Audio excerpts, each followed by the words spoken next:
Hi guys, welcome back to the Chaotic Little Book Corner. My name is Acacia. Today we're going to be doing the cookie tag, Oreos and cookies, and conversations about books and cookies, or biscuits, as you say over the pond, which makes you sound so much fancier than me in my little cookie world.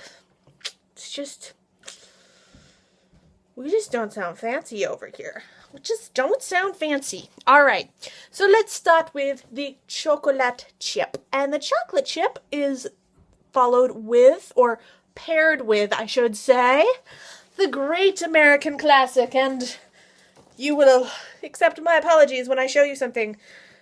It's been through high school, and it's been through lots of long nights, and it's a well-loved book, and it's seen its day. I will actually keep this and put it in my basically book, what's the word I'm looking for? Graveyard, which is all the books that I really, really love and have loved for a very long time, but they are now no longer readable because not there anymore. This is The Catcher in the Rye by J.D. Salinger. This was one of my first American classics, and I kind of feel like it is one of the American classics. It is something that a lot of schools talk about now. It was banned for a very long time because of language, but honestly, I don't see it as that big of a deal. It was also a huge eye-opener and beginning of my obsession with the conversation of who is sane and who is not, as poor Holden Caulfield whines all the time and doesn't know if he's normal.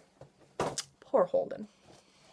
Alright, sugar. What book gives you... So, sugar cookies. What book gives you that warm, fuzzy feeling inside? And that would be Harry Potter and the Sorcerer's Stone.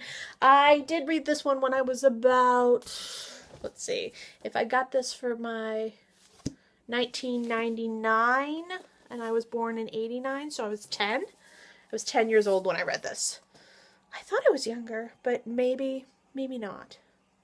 Yeah, I was 10 years old in the 4th grade, and this was a gift from my grandmother for my birthday, and yeah. And it even has my childhood name in it, not my actual, full name. It has my family nickname in it, which is really a lovely thing. And this is a very well-loved copy. It's definitely seen its day, but I don't mind. I feel like it's okay. It literally just opens at this point. 2 pages. It's kind of ridiculous, but super happy I have that. And that is my warm, fuzzy feelings. Now, Oatmeal. What book makes you think of home? And that would be Alice in Wonderland. Alice in Wonderland by Lewis Carroll was one of the many books that my mother had on record, and we would listen to. That was our form of Audible when I was a little kid, until CDs came out and we could listen to them in the car. We would listen to them on our record player that my grandmother had. So she had this one, she had Peter and the Wolf, had a lot of musicals. We listened to a lot of musicals as a child, but I do remember Alice in Wonderland, and I always just kind of feel cozy and at home and happy and like I've finally made it. And Alice in Wonderland, I don't think I have to tell you what Alice in Wonderland is about because it's Alice in Wonderland, and it's amazing, and I love all of them. I'm a huge fan. I love Alice in Wonderland. It always makes me feel like I've made it back into a safe zone. Now, Gingerbread. What are my favorite fairy tales or folk tales? I've answered this before, and I think my answer remains the same, that Sleeping Beauty and Little Red are my 2 favorite fairy tales. And if you know the history of those, the actual, original stories, then yeah. Kind of creepy, but still my favorite. Alright. Now, let's see. Oreo. Haha. Maybe I should eat an Oreo now. What do you think? I don't think you want to watch me eat. So, no. Alright. Supporting character that steals the show. And I would definitely say that would be in The Book Thief. I would say that Max kind of steals the show, as well as Rudy. I love Max, but Rudy Oh, Rudy.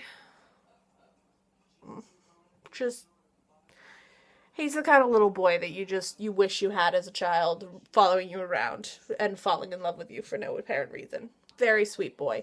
I did love Rudy. I mean, to be completely fair, Liesel Memminger is one of my favorite characters written for this time period in terms of World War II. I thought she was a very sweet girl, very intelligent, had a great love of reading, and that made her very important. But I do think that the sub-characters were actually what gave her story the grit and the grime that it needed to push through. Without the characters beside her, I don't think it would have made as much sense. I think she needed those other characters, yeah, to really make the story work. All right, Biscuit. Haha. What is a great British classic? And I picked Jane Eyre. I don't have a copy of it. And I'm still sad about that. I will be getting a copy soon, but I don't have one at the moment. But we're going to move into a Jane Eyre-like thing, which is the Thin Mint What Book Makes a Difference in this world. And that would be Jane the Fox and Me. Haha, I kind of did bring Jane Eyre in. Ha. This is a graphic novel I just finished. It's beautiful. It's wonderful. It talks about bullying.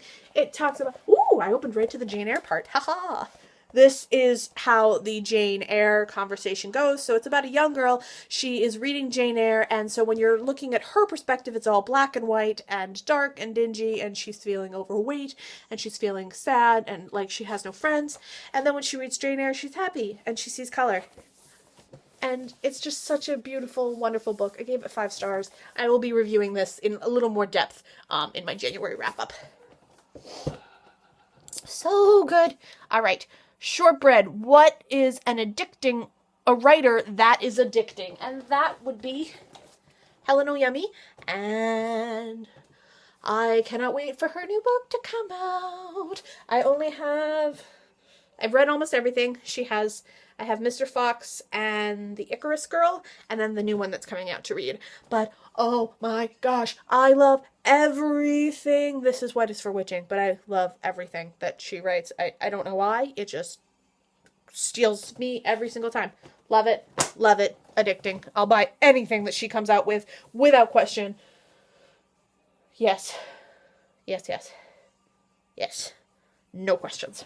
All right, now Black and White Cookie. What is a book that you are not sure if you like or dislike? And that is I Liar by Janice Erlbaum. And I have made it to probably page... There we go. 157. So I have literally less than 50 pages to go. And I just can't finish it. And I keep trying, and I just keep putting it down because this is just such a hard book to read. Usually I like characters that I don't like, but I don't like this girl. She lies, she's manipulative, she's super, like... It's really scary how manipulative and lying-esque she is from the beginning, but you kind of understand it because you start the book with her at a young age and you learn how unloving and uncaring her mother is, but then you watch her kind of manipulate her grandmother, and it just feels icky sometimes, and you just don't know what to do, and you're like, nah, not my thing.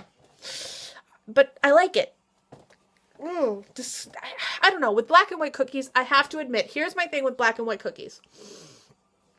I think that question is great, but the way I would have put it with Black and White Cookies is what author can write a book 100% well and then bomb the next one? Because I'm not going to lie, Black and White Cookies, if you get them in the right location, are like the bomb diggity.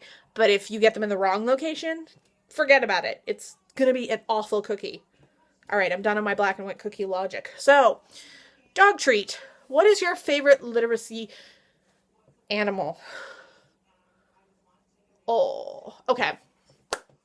So, I love...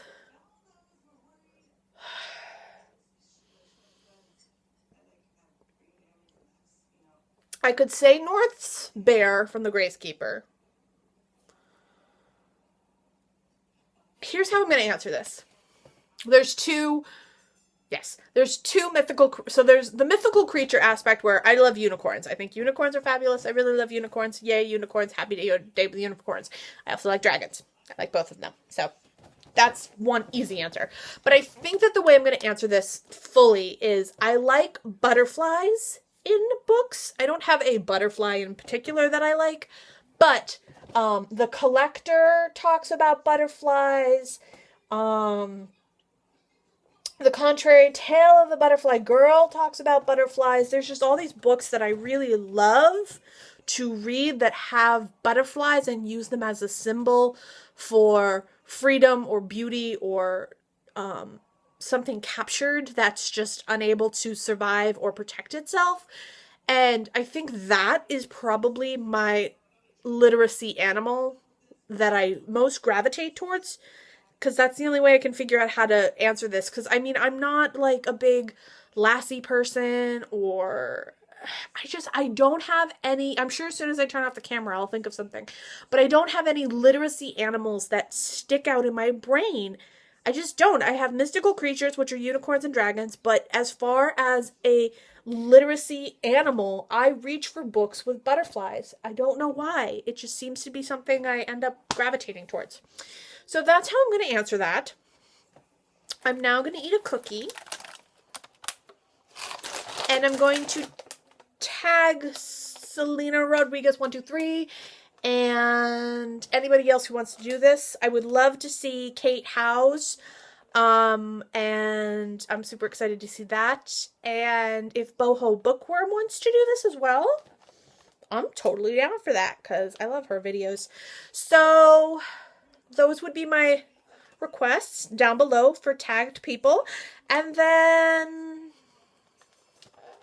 anyone else who wants to do it. And I will link Grace Libby down below because she's fabulous. She's my life. I'm in love with that girl. And then I will also link the video that she did the original tag from. All right? I will see you guys in the next video.